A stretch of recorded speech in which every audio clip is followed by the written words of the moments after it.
Hey, welcome to Monday. Chapter 9 is called Just Another Rainy Day.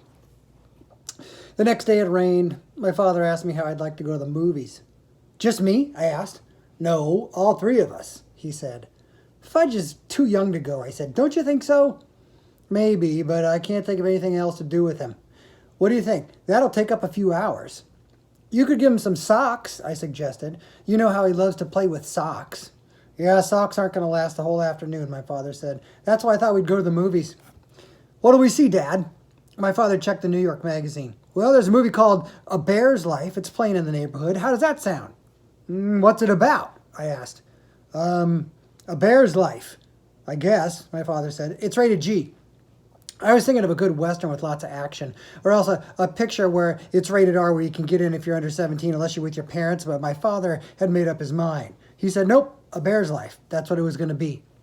I suggested that my father get Fudge all cleaned up, because by then he was looking kind of messy.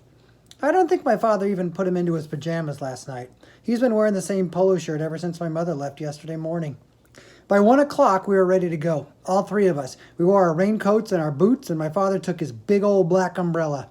One thing about New York, it's hard to get a cab when it's raining, but the movie theater wasn't very far away.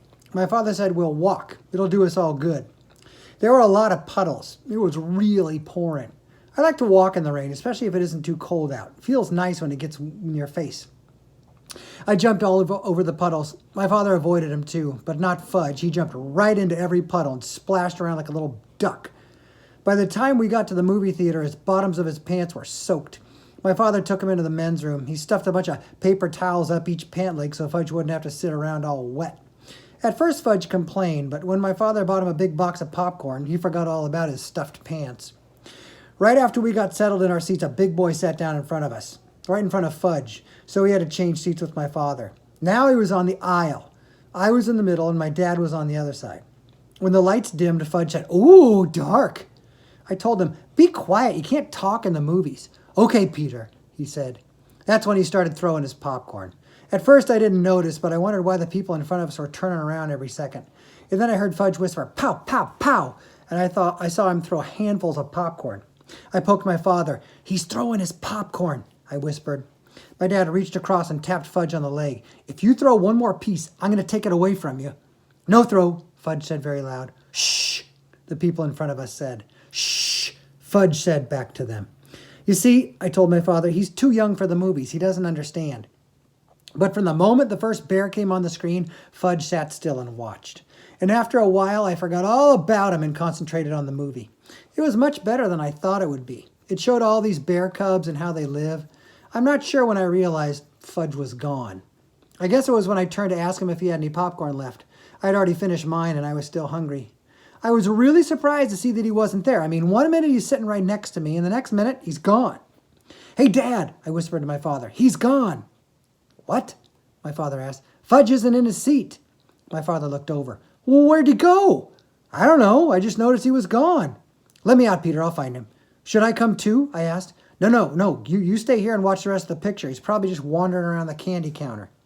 I stood up to let my father out. I wondered what my mother would think if she knew that Fudge was lost at the movies.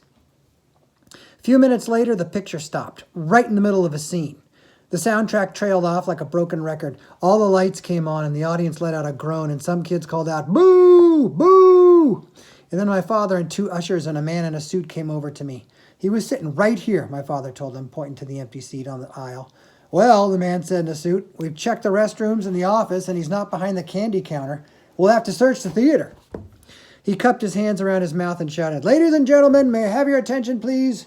We'll continue with our film in just a moment, but first we have to find a 3-year-old boy answering to the name of Fudge."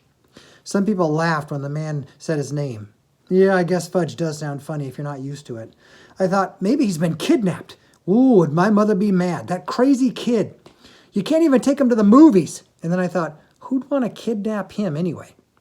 "What should I do, Dad?" Why don't you walk up and down the aisle and call for him, Peter?" "Okay," I said. "Here, Fudge," I called, starting down my aisle. I sounded like I was calling a dog. "Come on out, Fudge. Here, Fudge." When I got down to the first row and called, "Here, Fudge," he popped out. Scared me to death. I yelled, "Ah! Hi, Peter," he said. "Hey, yeah, I found him," I called. "I found him. He's right here." Then I turned to my brother. You dope. What are you doing all the way down here? And what are you doing sitting on the floor? Oh, I wanted to touch the bears, Fudge said. But the bears are all gone. He spread out his arms and said, all gone. We'll finish with Fudge's adventure at the movie theater tomorrow.